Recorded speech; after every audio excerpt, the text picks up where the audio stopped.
राजा when और पृथु का चरित्र। श्री पराशर जी बोले, हे मैत्रेय, ध्रुव से उसकी पत्नी ने सृष्टि और भव्य को उत्पन्न किया और भव्य से शंभु का जन्म हुआ तथा सृष्टि के द्वारा उसकी पत्नी सुछाया ने रिपु, रिपुंजय, विप्र, वृकल और वृक्तेजा नामक 5 निष्पाप पुत्र उत्पन्न किए। उनमें से रिपु के द्वारा बृहति के गर्भ से महातेजस्वी चाक्षुक का जन्म हुआ। चाक्षुक ने अपनी भार्या पुष्करणी से, जो वरुण कुल में उत्पन्न और महात्मा वीरण प्रजापति की पुत्री थी, मनु को उत्पन्न किया, जो छठे मनवंतर के अधिपति हुए। तपस्वियों में श्रेष्ठ मनु से वैराज प्रजापति की पुत्री नडवला के गर्भ में 10 महातेजस्वी पुत्र उत्पन्न हुए। नडवला से कुरु, पुरु, शतदुन्य, तपस्वी, सत्यवान, शुचि, अष्टिहोम, अतिरात्र तथा 9वां सुदुन्न और 10वां अभिमन्यु, इन महातेजस्वी पुत्रों का जन्म हुआ। कुरु के द्वारा उसकी पत्नी आग्नेय से अंग, सुमना, ख्याति, कृतु, अंगिरा और शिबी, इन 6 परम तेजस्वी पुत्रों को उत्पन्न किया। अंग से सुनीता के वेन नामक पुत्र उत्पन्न हुआ। ऋषियों ने उस वेन के दाहिने हाथ का संतान के लिए मंथन किया था। हे महामुने, वेन के हाथ का मंथन करने पर उससे वैन्य नामक महिपाल उत्पन्न हुए, जो पृथु नाम से विख्यात है और जिन्होंने प्रजा के हित के लिए पूर्व काल में पृथ्वी को दुहा था। श्री मैत्रेय जी बोले, हे मुनिश्रेष्ठ, परम ऋषियों ने वेन के हाथों को क्यों मथा, जिससे पराक्रमी पृथु का जन्म हुआ?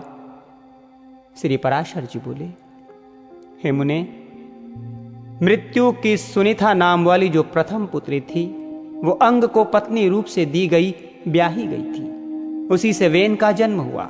हे मैत्रेय, वो मृत्यु की कन्या का पुत्र अपने मातामह नाना के दोष से, स्वभाव से ही दुष्ट प्रकृति का हुआ। उस वेन का जिस समय महर्षियों द्वारा राजपद पर अभिषेक हुआ, उसी समय उस पृथ्वी पति ने संसार भर में ये घोषणा कर दी कि भगवान यज्ञ पुरुष मैं ही हूं, मुझसे अतिरिक्त यज्ञ का भोगता और स्वामी हो ही कौन सकता है, इसलिए कभी कोई यज्ञ, दान और हवन आदि ना करे। हे मैत्रेय, तब ऋषियों ने उस पृथ्वी पति के पास उपस्थित हो पहले उसकी खूब प्रशंसा कर सांत्वना युक्त मधुर वाणी से कहा। ऋषिगण बोले, हे राजन, हे पृथ्वीपते, तुम्हारे राज्य और देह के उपकार तथा प्रजा के हित के लिए हम जो बात कहते हैं सुनो, तुम्हारा कल्याण हो।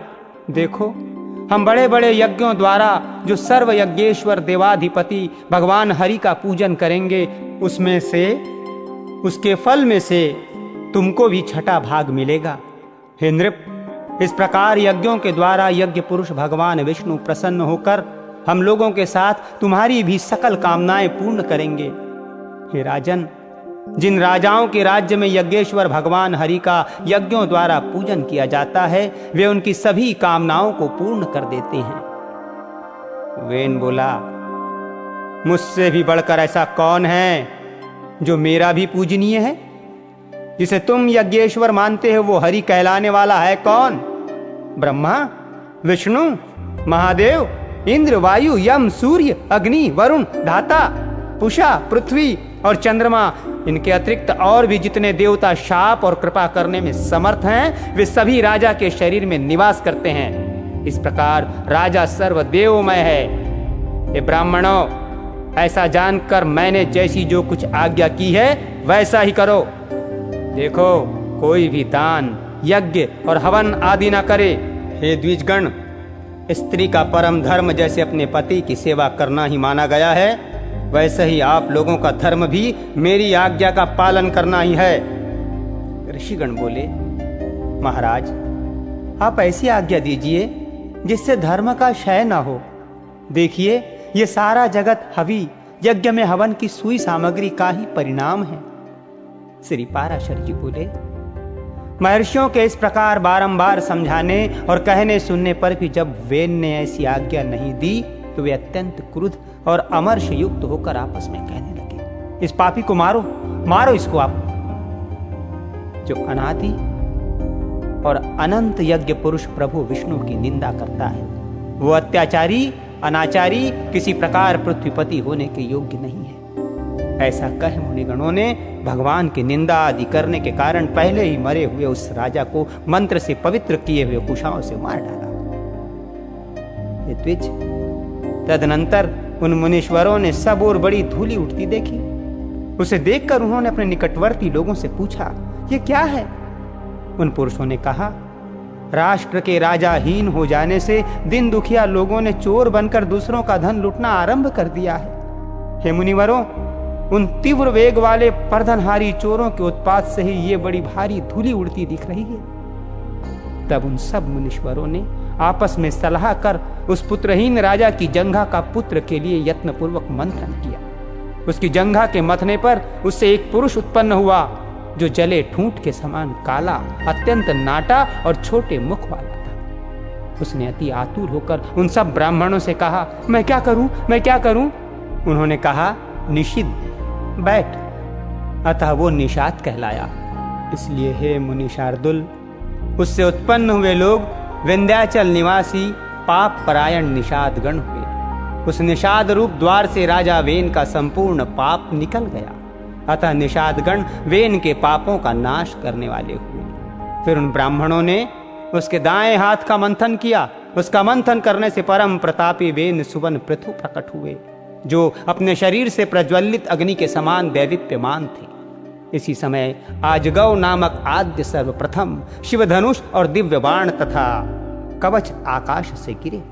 उनके उत्पन्न होने से सभी जीवों को अति आनंद हुआ और केवल सत्पुत्र ही जन्म लेने से वेन भी स्वर्गलोक को चला गया। इस प्रकार महात्मा पुत्र के कारण ही उनकी पमु अर्थात नरक में रक्षा हुई। महाराज पृथु के अभिषेक के लिए सभी समुद्र और नदियां सब प्रकार के रत्न और जल लेकर उपस्थित हुए। उस समय आंगिरस देवगणों के सहित पितामह ब्रह्मा जी ने और समस्त स्थावर जंगम प्राणियों ने वहां आकर महाराज वैन्य वेन पुत्र का राज्याभिषेक किया।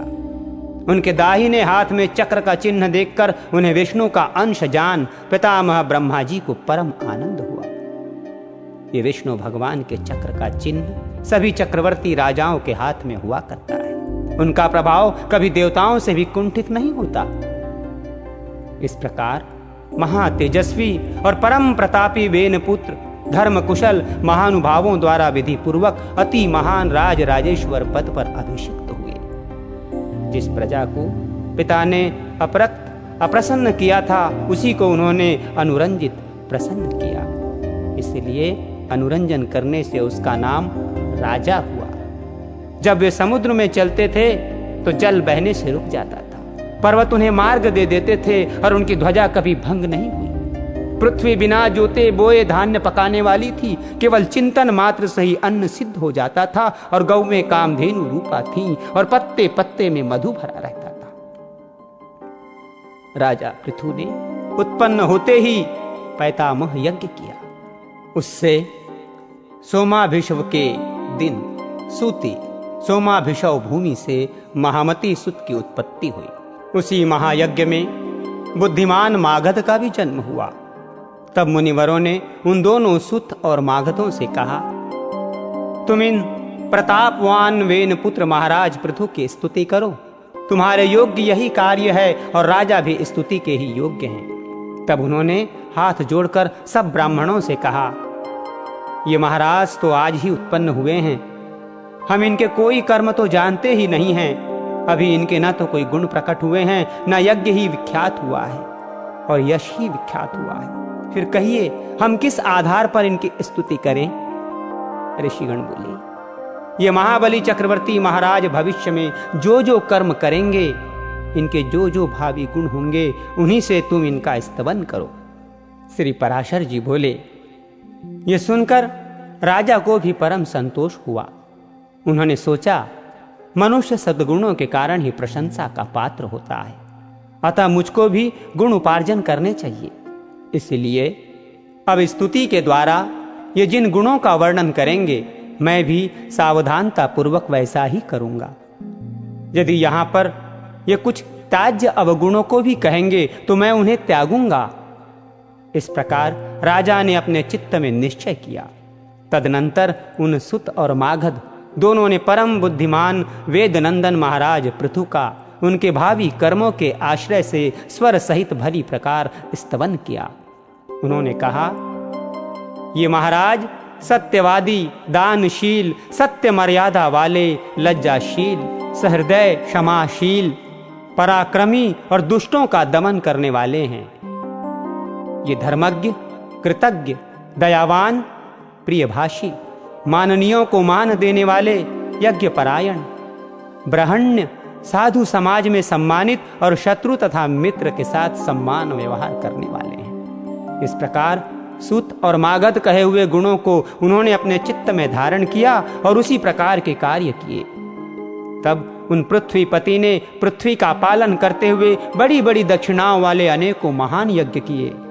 अराजकता के समय औषधियों के नष्ट हो जाने से भूख से व्याकुल हुई प्रजा पृथ्वीनाथ पृथु के पास आई और उनके पूछने पर प्रणाम करके उनसे अपने आने का कारण निवेदन किया। प्रजा ने कहा, हे प्रजापति नृपश्रेष्ठ, अराजकता के समय पृथ्वी ने समस्त औषधियों को अपने में लीन कर लिया है, अतः आपकी संपूर्ण प्रजा क्षीण हो रही है। विधाता ने आपको हमारा जीवनदायक प्रजापति बनाया है, अतः क्षुधा रूप मनोरोग से पीड़ित हम प्रजाजनों को आप जीवन रूप औषधि दीजिए। श्री पराशर जी बोले, ये सुनकर महाराज पृथु अपना आजगव नामक दिव्य धनुष और दिव्य बाण लेकर अत्यंत क्रोध पूर्वक पृथ्वी के पीछे दौड़े। तब भय से अत्यंत व्याकुल हुई पृथ्वी गऊ का रूप धारण कर भागी और ब्रह्मलोक आदि सभी लोकों में गई। समस्त भूतों को धारण करने वाली पृथ्वी जहां जहां भी गई वहीं वहीं उसने वेन पुत्र पृथु को शस्त्र संधान किए अपने पीछे आते देखा। तब उन प्रबल पराक्रमी महाराज पृथु से उनके वाण प्रहार से बचने की कामना से कांपती हुई पृथ्वी इस प्रकार बोली, हे राजेंद्र, क्या आपको स्त्री वध का महापाप नहीं दिख पड़ता जो मुझे मारने आप ऐसे उतारू हो रहे हैं? पृथु बोले, जहां एक अनर्थकारी को मार देने से बहुतों को सुख प्राप्त हो उसे मार देना ही पुण्यप्रद है। पृथ्वी बोली, हे नृपश्रेष्ठ, यदि आप प्रजा के हित के लिए ही मुझे मार डालना चाहते हैं तो मेरे मर जाने पर आपकी प्रजा का क्या आधार होगा? पृथु ने कहा, अरे वसुधे, अपनी आज्ञा का उल्लंघन करने वाली, तुझे मारकर मैं अपने योग्य बल से ही इस प्रजा को धारण करूंगा। श्री पराशर जी बोले, तब अत्यंत भयभीत एवं कांपती हुई पृथ्वी ने उन पृथ्वीपति को पुनः प्रणाम करके कहा, हे राजन, यत्न पूर्वक आरंभ किए हुए सभी कार्य सिद्ध हो जाते हैं, अतः मैं भी आपको एक उपाय बताती हूं, यदि आपकी इच्छा हो तो वैसा कीजिए। हे नरनाथ, मैंने जिन समस्त औषधियों को पचा लिया है उन्हें यदि आपकी इच्छा हो तो दुग्ध रूप से मैं दे सकती हूँ। अतः हे धर्मात्माओं में श्रेष्ठ महाराज, आप प्रजा के हित के लिए कोई ऐसा वत्स बछड़ा बनाइए जिसके वात्सल्यवश में मैं उन्हें दुग्ध रूप से निकाल सकूं, और मुझको आप सर्वत्र समतल कर दीजिए जिससे मैं उत्तमोत्तम औषधियों के बीज रूप दुग्ध को सर्वत्र उत्पन्न कर सकूं। श्री पराशर जी बोले, तब महाराज पृथु ने अपने धनुष की कोटि से सैकड़ों हजारों पर्वतों को उखाड़ा और उन्हें एक स्थान पर इकट्ठा कर दिया। इससे पूर्व पृथ्वी के समतल न होने से पुर और ग्राम आदि का कोई नियमित विभाग नहीं था। हे मैत्रेय, उस समय अन्न, गोरक्षा, कृषि और व्यापार का भी कोई क्रम न था। ये सब तो वेन पुत्र पृथु के समय से ही आरंभ हुआ है। हे द्विजोत्तम, जहां जहां भूमि समतल थी वहीं वहीं पर प्रजा ने निवास करना पसंद किया। उस समय तक प्रजा का आहार केवल फल मूलादि ही था, वो भी औषधियों के नष्ट हो जाने से बड़ा दुर्लभ हो गया था। तब पृथ्वीपति पृथु ने स्वयंभू मनु को बछड़ा बनाकर अपने हाथ में ही पृथ्वी से प्रजा के हित के लिए समस्त धान्यों को दुहा। हे तात, उसी अन्न के आधार से अब भी सदा प्रजा जीवित रहती है। महाराज पृथु प्राणदान करने के कारण भूमि के पिता हुए, इसलिए उस सर्वभूत धारिणी को पृथ्वी नाम मिला। हे मुने, फिर देवता, मनु, दैत्य, राक्षस, पर्वत, गंधर्व, सर्प, यक्ष और पितृगण आदि ने अपने अपने पात्रों में अपना अभिमत दूध दुहा और दुहने वालों के अनुसार उनके सजातीय दोग्धा और वत्स आदि हुए। इसीलिए विष्णु भगवान के चरणों से प्रकट हुई ये पृथ्वी ही सबको जन्म देने वाली, बनाने वाली तथा धारण और पोषण करने वाली है। इस प्रकार पूर्व काल में वेन के पुत्र महाराज पृथु ऐसे प्रभावशाली और वीर्यवान हुए, प्रजा का रंजन करने के कारण वे राजा कहलाए। जो मनुष्य महाराज पृथु के इस चरित्र का कीर्तन करता है उसका कोई भी दुष्कर्म फलदायी नहीं होता। पृथु का ये अति उत्तम जन्म वृत्तांत और उनका प्रभाव अपने सुनने वाले पुरुषों के दुह स्वप्नों को सर्वदा शांत कर देता है।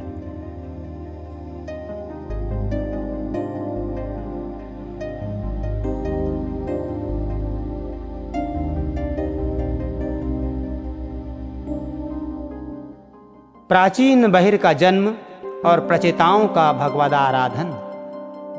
श्री पराशर जी बोले, हे मैत्रेय, पृथु के अंतर्धान और वादी नामक दो धर्मज्ञ पुत्र हुए। उनमें से अंतर्धान से उसकी पत्नी शिखंडिनी ने हर्विधान को उत्पन्न किया। हर्विधान से अग्निकुलिना घिषिणा ने प्राचीन बरही, शुक्र, गय, कृष्ण, वृज और अजिन ये 6 पुत्र उत्पन्न किए। हे महाभाग, हर्विधान से उत्पन्न हुए भगवान प्राचीन बहिर एक महान प्रजापति थे, जिन्होंने यज्ञ के द्वारा अपनी प्रजा की बहुत वृद्धि की। हे मुने, उनके समय में यज्ञानुष्ठान में अधिकता के कारण प्राचीनाग्र कुश समस्त पृथ्वी में फैले हुए थे। इसीलिए वे महाबली प्राचीन बरही नाम से विख्यात हुए। हे महामते, उन महीपति ने महान तपस्या के अनंतर समुद्र की पुत्री सवर्णा से विवाह किया। उस समुद्र कन्या सवर्णा के प्राचीन बरही से 10 पुत्र हुए। वे प्रचेता नामक सभी पुत्र धनुर्विद्या के पारगामी थे। उन्होंने समुद्र के जल में रहकर 10,000 वर्ष तक समान धर्म का आचरण करते हुए घोर तपस्या की। श्री मैत्रेय जी बोले, हे महामुने, उन महात्मा प्रचेताओं ने जिस लिए समुद्र के जल में तपस्या की थी सो आप कहिए। श्री पराशर जी कहने लगे, हे मैत्रेय, एक बार प्रजापति की प्रेरणा से प्रचेताओं के महात्मा पिता प्राचीन बरही ने उनसे अति सम्मान पूर्वक संतान उत्पत्ति के लिए इस प्रकार कहा। प्राचीन बरही बोले, हे पुत्रों, देवाधिदेव ब्रह्मा जी ने मुझे आज्ञा दी है कि तुम प्रजा की वृद्धि करो और मैंने भी उनसे बहुत अच्छा कह दिया है। अतः हे पुत्रगण, तुम भी मेरी प्रसन्नता के लिए सावधानता पूर्वक प्रजा की वृद्धि करो, क्योंकि प्रजापति की आज्ञा तुमको भी सर्वथा माननीय है। श्री पराशर जी बोले, हे मुने, उन राजकुमारों ने पिता के ये वचन सुनकर उनसे जो आज्ञा ऐसा कहकर फिर पूछा। प्रचेता बोले, हे तात, जिस कर्म से हम प्रजा वृद्धि में समर्थ हो सकें उसकी आप हमसे भली प्रकार व्याख्या कीजिए। पिता ने कहा, वरदायक भगवान विष्णु की आराधना करने से ही मनुष्य को निसंदेह इष्ट वस्तु की प्राप्ति होती है और किसी उपाय से नहीं।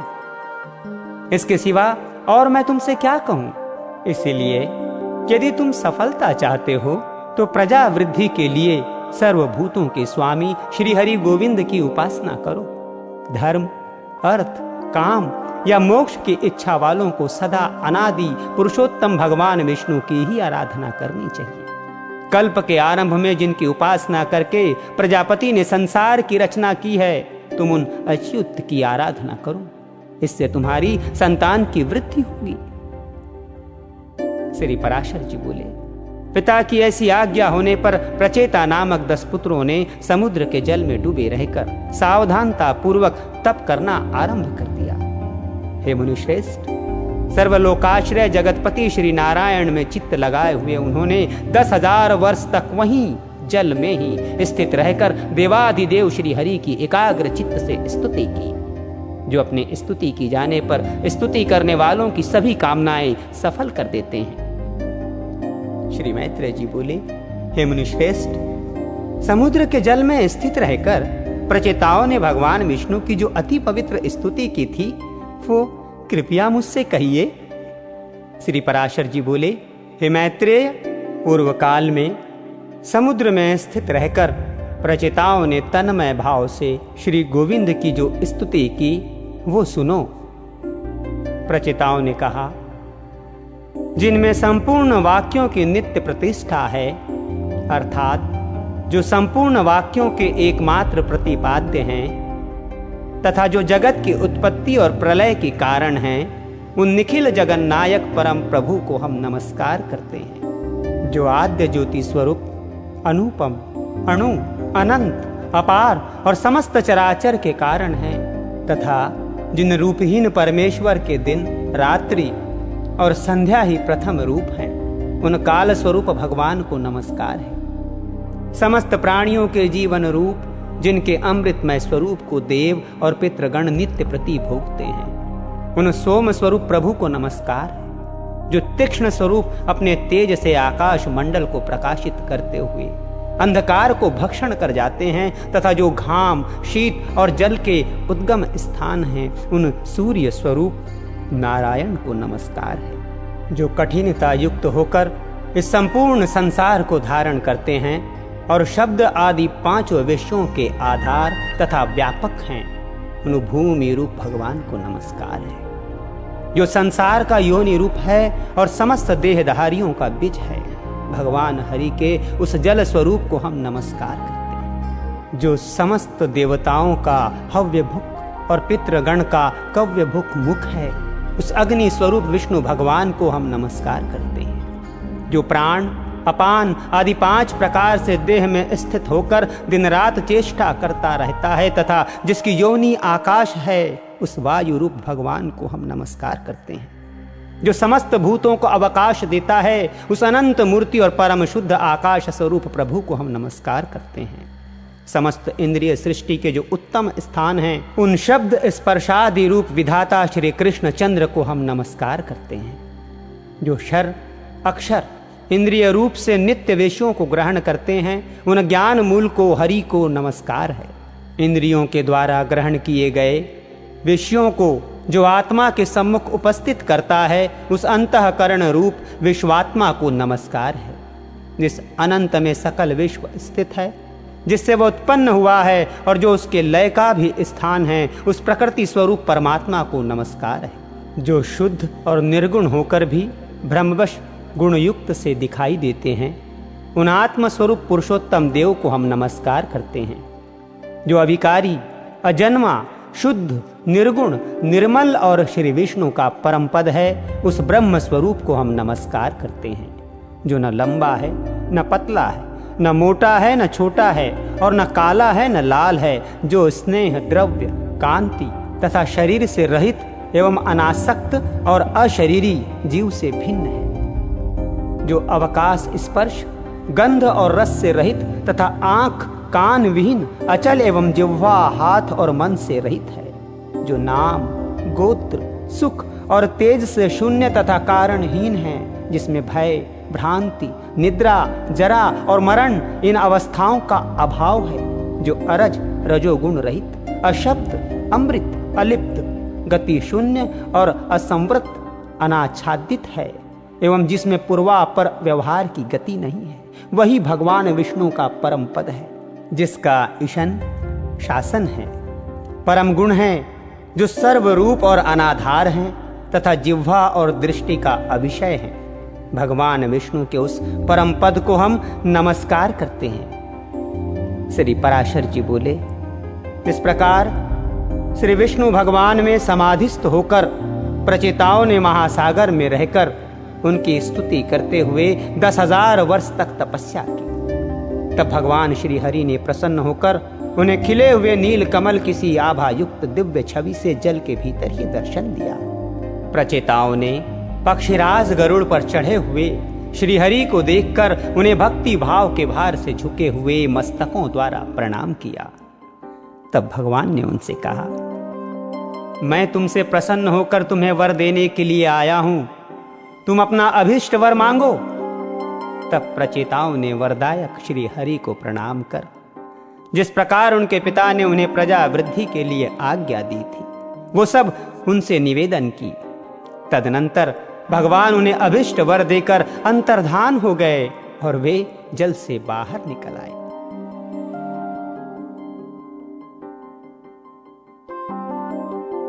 प्रचेताओं का मारीशा नामक कन्या के साथ विवाह, दक्ष प्रजापति की उत्पत्ति एवं दक्ष की 8 कन्याओं के वंश का वर्णन। श्री पराशर जी बोले, प्रचेताओं के तपस्या में लगे रहने से कृषि आदि द्वारा किसी प्रकार की रक्षा न होने के कारण पृथ्वी को वृक्षों ने ढक लिया और प्रजा बहुत कुछ नष्ट हो गई। आकाश वृक्षों से भर गया था, इसलिए 10,000 वर्ष तक न तो वायु ही चला और न प्रजा ही किसी प्रकार की चेष्टा कर सकी। जल से निकलने पर उन वृक्षों को देखकर प्रचेतागण अति क्रोधित हुए और उन्होंने रोष पूर्वक अपने मुख से वायु और अग्नि को छोड़ा। वायु ने वृक्षों को उखाड़ उखाड़ कर सुखा दिया और प्रचंड अग्नि ने उन्हें जला डाला। इस प्रकार उस समय वहां वृक्षों का नाश होने लगा।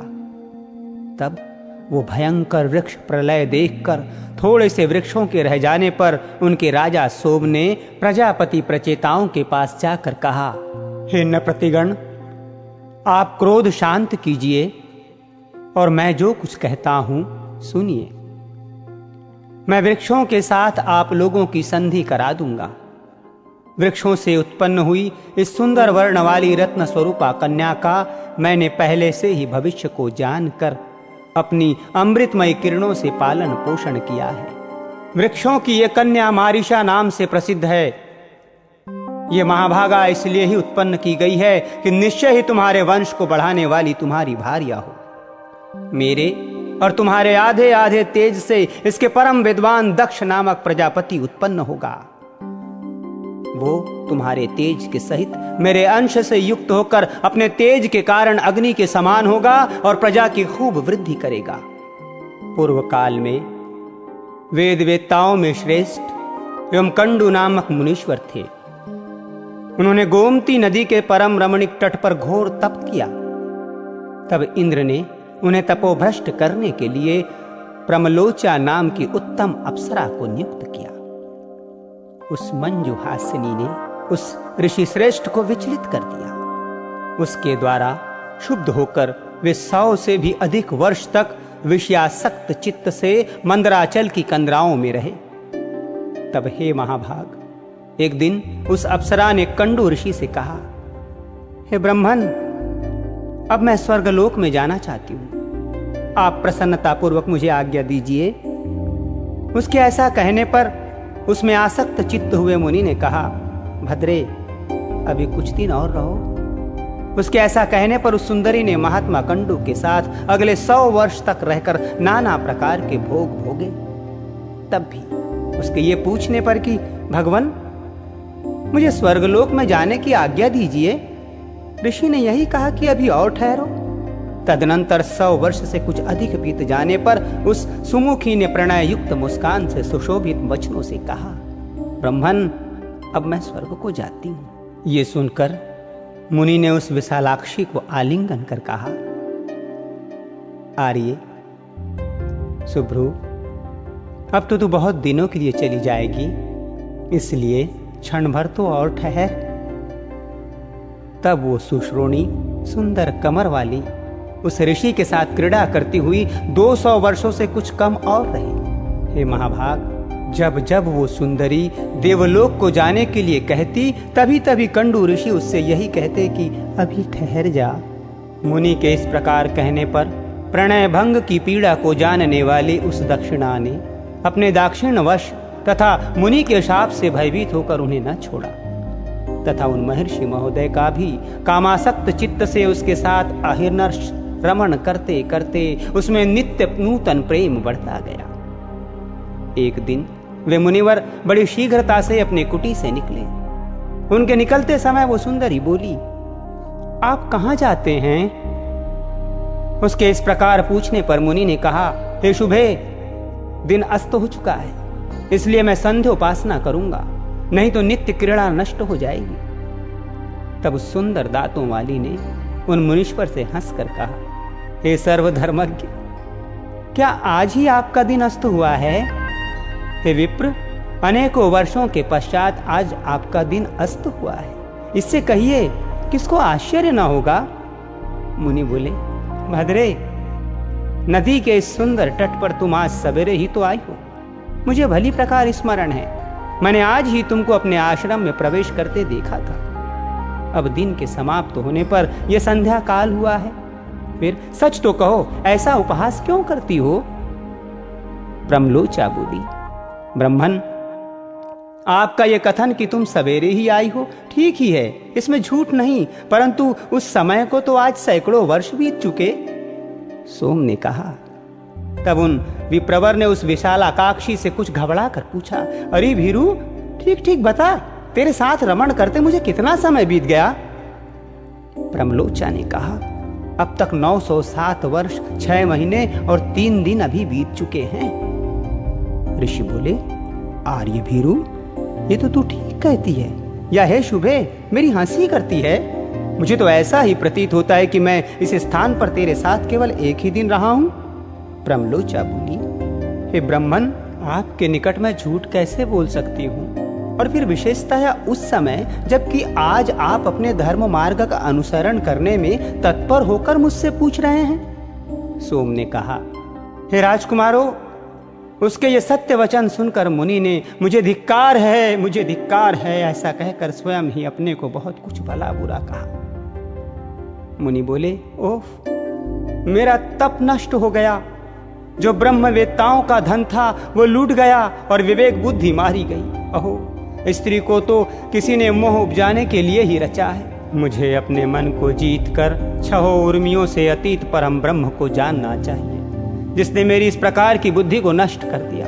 उस काम रूपी महाग्रह को धिक्कार है। नरक ग्राम के मार्ग रूप इस स्त्री के संगम से वेद वेद्य भगवान की प्राप्ति के कारण रूप मेरे समस्त व्रत नष्ट हो गए। इस प्रकार उस धर्मज्ञ मुनिवर ने अपने आप ही अपनी निंदा करते हुए वहां बैठी हुई उस अप्सरा से कहा, अरे पापिनी, अब तेरी जहां इच्छा हो चली जा।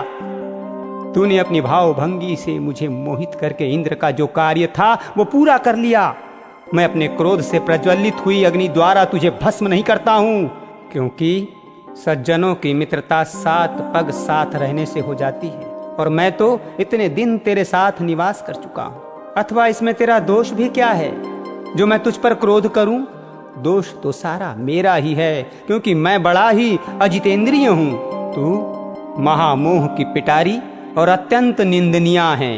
हाय, तूने इंद्र के स्वार्थ के लिए मेरी तपस्या नष्ट कर दी, तुझे धिक्कार है। सोम ने कहा, वे ब्रह्मर्षि, उस सुंदरी से जब तक ऐसा कहते रहे तब तक वो भय के कारण पसीने से सराबोर होकर अत्यंत कांपती रही। इस प्रकार जिसका समस्त शरीर पसीने में डूबा हुआ था और जो भय से थरथर कांप रही थी, उस ब्रह्मलोचा से मुनिश्रेष्ठ कंडू ने क्रोध पूर्वक कहा, अरे तू चली जा।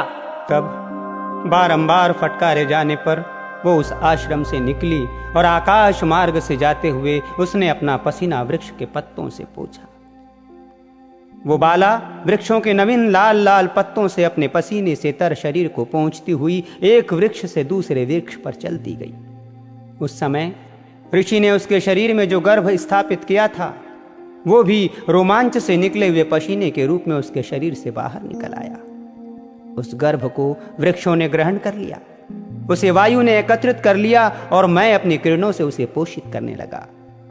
इससे वो धीरे धीरे बढ़ गया। वृक्षाग्र से उत्पन्न हुई वो मरीषा नाम की सुमुखी कन्या तुम्हें वृक्षगण समर्पण करेंगे, अतः अब ये क्रोध शांत करो। इस प्रकार वृक्षों से उत्पन्न हुई वो कन्या प्रलोमचा की पुत्री है और कंडू मुनि की, मेरी और वायु की भी संतान है। श्री पराशर जी बोले, हे मैत्रेय, तब यह सोचकर कि प्रचेतागण योग भ्रष्ट की कन्या होने से मारीषा को अग्राह्य न समझे, सोमदेव ने कहा, साधु श्रेष्ठ भगवान कंडू भी तप के क्षीण हो जाने से पुरुषोत्तम क्षेत्र नामक भगवान विष्णु की निवास भूमिका हो गए। और हे राजपुत्रों, वहां वे महायोगी एकनिष्ठ होकर एकाग्र चित्त से ब्रह्मपार मंत्र का जप करते हुए उधर बाहु रहकर श्री विष्णु भगवान की आराधना करने लगे। प्रचेतागण बोले, हम कंडू मुनि का ब्रह्मपार नामक परम स्रोत सुनना चाहते हैं, जिसका जप करते हुए उन्होंने श्री केशव की आराधना की थी।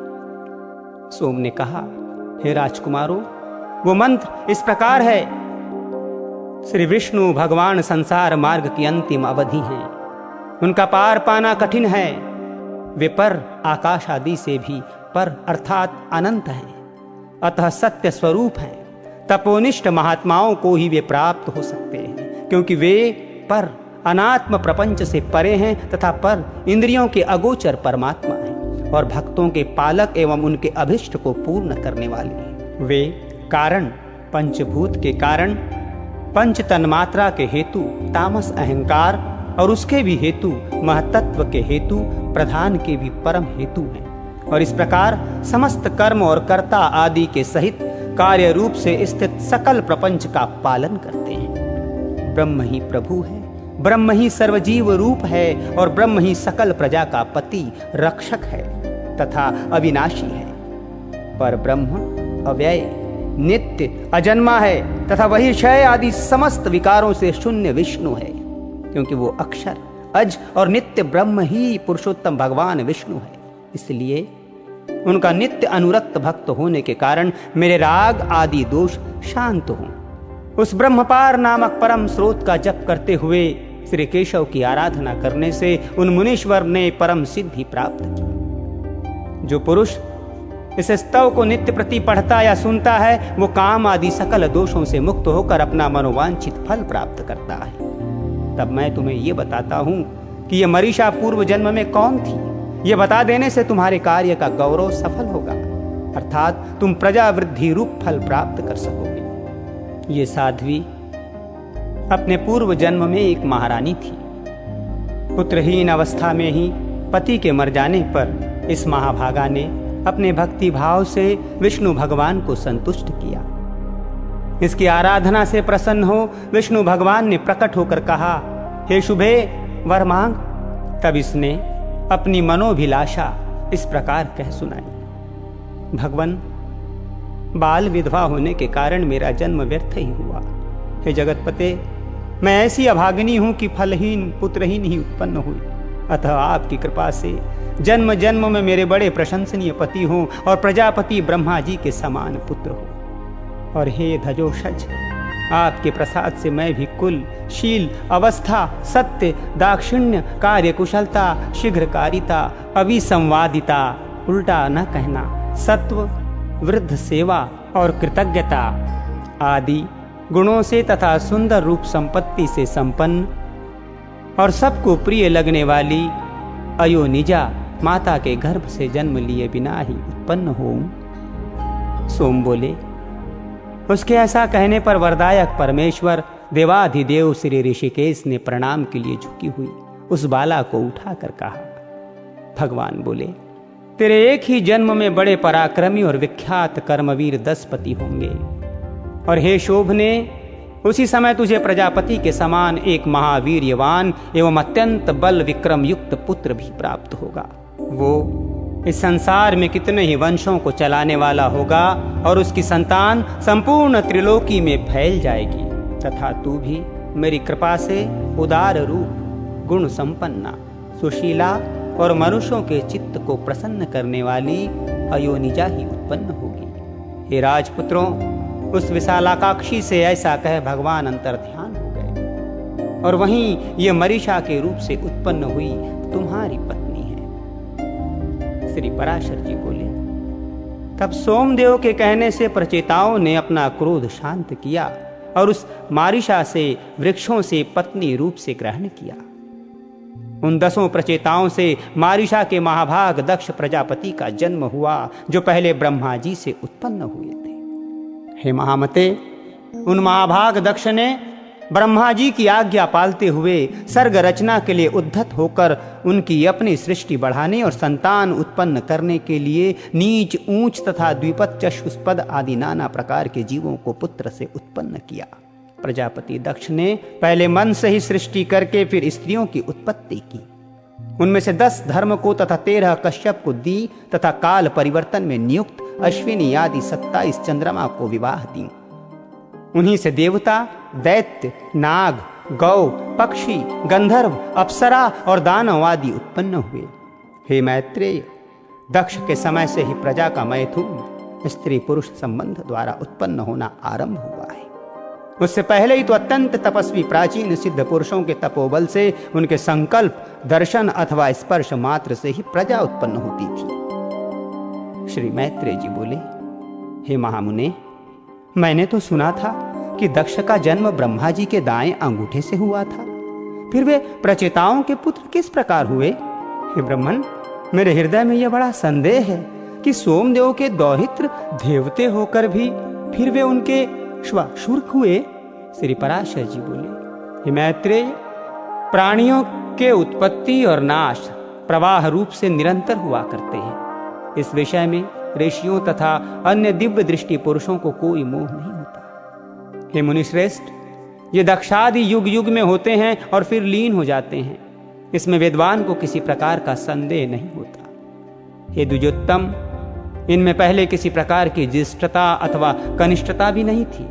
इस समय तप और प्रभाव ही उनकी ज्येष्ठता का कारण होता था। श्री मैत्रेय जी बोले, हे ब्रह्मन, आप मुझसे देव, दानव, गंधर्व, सर्प और राक्षसों की उत्पत्ति विस्तार पूर्वक कहिए।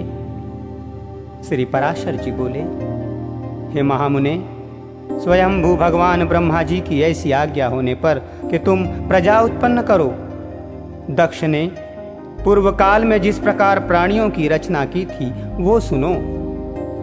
उस समय पहले तो दक्ष ने ऋषि, गंधर्व, असुर और सर्प आदि मानसिक प्राणियों को ही उत्पन्न किया।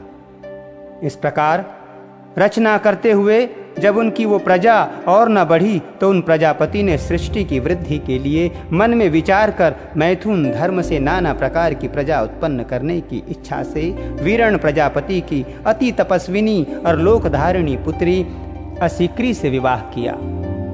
तदनंतर वीर्यवान प्रजापति दक्ष ने सर्ग की वृद्धि के लिए वीरण सुता असिक्री से 5 सहस्र पुत्र उत्पन्न किए। उन्हें प्रजा वृद्धि के इच्छुक देख प्रियवादी देवर्षि नारद ने उनके निकट जाकर इस प्रकार कहा, हे पराक्रमी और यशवगण, आप लोगों की ऐसी चेष्टा प्रतीत होती है कि आप प्रजा उत्पन्न करेंगे, सो मेरा ये कथन सुनो। खेद की बात है, तुम लोग अभी नीरे अनभिज्ञ हो, क्योंकि तुम इस पृथ्वी का मध्य, ऊर्ध्व, ऊपरी भाग और अधः नीचे का भाग कुछ भी नहीं जानते। फिर प्रजा की रचना किस प्रकार करोगे? देखो, तुम्हारी गति इस ब्रह्मांड में ऊपर नीचे और इधर उधर सब ओर अप्रतिहत बेरोक टोक है। अतः हे अज्ञानियों, तुम सब मिलकर इस पृथ्वी का अंत क्यों नहीं देखते? नारद जी के ये वचन सुनकर वे सब भिन्न भिन्न दिशाओं को चले गए और समुद्र में जाकर जिस प्रकार नदियां नहीं लौटती, उसी प्रकार वे भी आज तक नहीं लौटे। और हर्षियों के इस प्रकार चले जाने पर प्रचेताओं के पुत्र दक्ष ने वैरुणी से 1 सहस्त्र पुत्र और उत्पन्न किए। वे शबलाक्षण गण भी प्रजा बढ़ाने के इच्छुक हुए, किंतु हे ब्रह्मण, उनसे नारद जी ने ही फिर पूर्वोक्त बातें कह दी। तब वे सब आपस में एक दूसरे से कहने लगे, महामुनि नारद जी ठीक कहते हैं, हमको भी इसमें संदेह नहीं। अपने भाइयों के मार्ग का ही अवलंबन करना चाहिए। हम भी पृथ्वी का परिमाण जानकर ही सृष्टि करेंगे। इस प्रकार वे भी उसी मार्ग से समस्त दिशाओं को चले गए और समुद्रगत नदियों के समान आज तक नहीं लौटे। हे द्विज, तब से ही यदि भाई को खोजने के लिए भाई ही जाए तो वो नष्ट हो जाता है। अतः विज्ञ पुरुष को ऐसा नहीं करना चाहिए। महाभाग, दक्ष प्रजापति ने उन पुत्रों को भी गए जान नारद जी पर बड़ा क्रोध किया और उन्हें शाप दे दिया। हे मैत्रेय, हमने सुना है कि फिर उस विद्वान प्रजापति ने सर्ग वृद्धि की इच्छा से वैरुणी में 60 कन्याएं उत्पन्न की। उनमें से उन्होंने 10 धर्म को, 13 कश्यप को, 27 सोम चंद्रमा को और 4 अष्टि नेमि को दी, तथा 2 बहुपुत्र, 2 अंगिरा, और 2 कृशाशाशु को विवाही। अब उनके नाम सुनो। अरुंधति, वसु, यामी, लंबा, भानु, मरुत्वती, संकल्पा, मुहूर्ता, साध्या और विश्वा, ये 10 धर्म की पत्नियां थीं। अब तुम इनके पुत्रों का विवरण सुनो। विश्वा के पुत्र विश्वदेवा थे, साध्या से साध्यगण हुए, मरुत्वती से मरुत्वान हुआ और वसु से वसुगण हुए, तथा भानु से भानु और मुहूर्ता से मुहूर्ताभिमानी देवगण हुए। लंबा से घोष, यामी से नागविथि और अरुंधति से समस्त पृथ्वी विषयक प्राणी हुए, तथा संकल्पा से सर्वात्मक संकल्प की उत्पत्ति हुई। नाना प्रकार का वसु, तेज अथवा धन जिनका प्राण है, ऐसे ज्योति आदि जो 8 वसुगण विख्यात हैं। अब मैं उनके वंश का विस्तार बताता हूं। उनके नाम आप, ध्रुव, सोम, धर्म, अनिल, वायु, अनल, अग्नि, प्रत्यूष और प्रभास कहे जाते हैं। आपके पुत्र वैतंड, श्रम, शांत और ध्वनि हुए, तथा ध्रुव के पुत्र लोक संहारक भगवान काल हुए। भगवान वर्चा सोम के पुत्र थे, जिनसे पुरुष वर्चस्वी तेजस्वी हो जाता है, और धर्म के उनकी भार्या मनोहरा से द्रविण, हुत एवं हव्यवह तथा शिशिर, प्राण और वरुण नामक पुत्र हुए। अनिल की पत्नी शिवा थी, उससे अनिल के मनोजव और अविज्ञात गति ये 2 पुत्र हुए। अग्नि के पुत्र कुमार शरस्तंभ, सरकंडे से उत्पन्न हुए थे। ये कृतिकाओं के पुत्र होने से कार्तिकेय कहलाए। शाख, विशाख और नेगमय इनके छोटे भाई थे। देवल नामक ऋषि को प्रत्यूष का पुत्र कहा जाता है। इन देवल के भी 2 क्षमाशील और मनीषी पुत्र हुए। बृहस्पति जी की बहिन वराह स्त्री, जो ब्रह्मचारिणी और सिद्ध योगिनी थी तथा अनासक्त भाव से समस्त भूमंडल में विचरती थी, 8वें वसु प्रभास की भार्या हुई। उससे सहस्त्रों शिल्पों, कारीगरियों के कर्ता और देवताओं के शिल्पी महाभाग प्रजापति विश्वकर्मा का जन्म हुआ, जो समस्त शिल्पकारों में श्रेष्ठ और सब प्रकार के आभूषण बनाने वाले हुए, तथा जिन्होंने देवताओं के संपूर्ण विमानों की रचना की, और जिन महात्मा की आविष्कृता शिल्प विद्या के आश्रय से बहुत से मनुष्य जीवन निर्वाह करते हैं। उन विश्वकर्मा के 4 पुत्र थे। उनके नाम सुनो। वे अजयकपाद, अहिर्बुधन्य, त्वष्टा और परम पुरुषार्थी रुद्र थे। उनमें से त्वष्टा के पुत्र महातपस्वी विश्वरूप थे। हेमामुने, हर, बहुरूप, त्रम्यक, अपराजित, वृषाकपि, शंभु, कपर्दी, रैवत, मृगव्याध, शर्व और कपाली, ये त्रिलोकी के अधीश्वर 11 रुद्र कहे गए हैं। ऐसे सैकड़ों महातेजस्वी 11 रुद्र प्रसिद्ध हैं। जो दक्ष कन्याएं कश्यप जी की स्त्रियां हुईं, उनके नाम सुनो। वे अदिति, दीति, दनु, अरिष्टा, सुरसा, खसा, सुरभि, विनिता, ताम्रा, क्रोधवशा, ईरा, कद्रु और मुनि थीं। हे धर्मज्ञ, अब तुम उनकी संतान का विवरण श्रवण करो। पूर्व चाक्षुक मनवंतर में तुषित नामक 12 श्रेष्ठ देवगण थे। वे यशस्वी सुर श्रेष्ठ चाक्षुष मनवंतर के पश्चात वैवस्त मनवंतर के उपस्थित होने पर एक दूसरे के पास जाकर मिले और परस्पर कहने लगे, हे देवगण, आओ हम लोग शीघ्र ही अदिति के गर्भ में प्रवेश कर इस वैवस्तव मनवंतर में जन्म लें, इसी में हमारा हित है। इस प्रकार चाक्षुष मनवंतर में निश्चय कर उन सब ने मरीचि पुत्र कश्यप जी के यहाँ दक्ष कन्या अदिति के गर्भ से जन्म लिया। वे अति तेजस्वी, उससे उत्पन्न होकर विष्णु, इंद्र, अर्यमा, धाता, त्वष्टा, पूषा, विवस्वान, सविता, मैत्र, वरुण, अंशु और भग नामक 12 आदित्य कहलाए। इस प्रकार पहले चाक्षुष मनवंतर में जो तुषित नामक देवगण थे, वे ही वैवस्तव मनवंतर में 12 आदित्य हुए। सोम की जिन 27 सुव्रता पत्नियों के विषय में पहले कह चुके हैं, वे सब नक्षत्र योगिनी हैं और उन नामों से ही विख्यात हैं। उन अति तेजस्वियों से अनेक प्रतिभाशाली पुत्र उत्पन्न हुए। अरिष्टनेमि की पत्नियों के 16 पुत्र हुए। बुद्धिमान बहुपुत्र की भार्या कपिला, अतिलोहिता, पीता और अशिता नामक 4 प्रकार की विद्युत कही जाती हैं। ब्रह्मर्षियों से सत्कृत ऋचाओं के अभिमानी देवश्रेष्ठ पत्यरिंगा से उत्पन्न हुए हैं तथा शास्त्रों के अभिमानी देव प्रहरण नामक देवगण देवर्षि कुशवान की संतान कहे जाते हैं। हितात 8 वसु, 11 रुद्र, 12 आदित्य, प्रजापति और वषटकार, ये 33 वेदोक्त देवता अपनी इच्छा अनुसार जन्म लेने वाले हैं। कहते हैं इस लोक में इनके उत्पत्ति और निरोध निरंतर हुआ करते हैं। ये 1000 युग के अनंतर पुनः पुनः उत्पन्न होते रहते हैं। हे मैत्रेय, जिस प्रकार लोक में सूर्य के अस्त और उदय निरंतर हुआ करते हैं, उसी प्रकार ये देवगण भी युग युग में उत्पन्न होते रहते हैं। हमने सुना है दैत्य के कश्यप जी के वीर्य से परम दुर्जय हिरण्यकशिपु और हिरण्याक्ष नामक 2 पुत्र तथा सिंहका नाम की 1 कन्या हुई, जो विप्रचति को विवाही गई।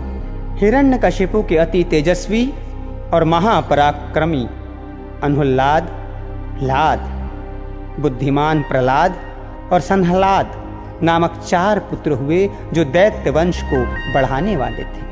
हे महाभाग, उनमें प्रहलाद जी सर्वत्र समदर्शी और जितेंद्रिय थे, जिन्होंने श्री विष्णु भगवान की परम भक्ति का वर्णन किया था, जिनको दैत्यराज द्वारा दीप्त किए हुए अग्नि ने उनके सर्वांग में व्याप्त होकर भी हृदय में वासुदेव भगवान के स्थित रहने से नहीं जला पाया। जिन महाबुद्धिमान के पास बद्ध होकर समुद्र के जल में पड़े पड़े इधर उधर हिलने डुलने से सारी पृथ्वी हिलने लगी थी, जिनका पर्वत के समान कठोर शरीर सर्वत्र भगवत चित्त रहने के कारण दैत्यराज के द्वारा चलाए हुए अस्त्र शस्त्रों से भी छिन्न भिन्न नहीं हुआ।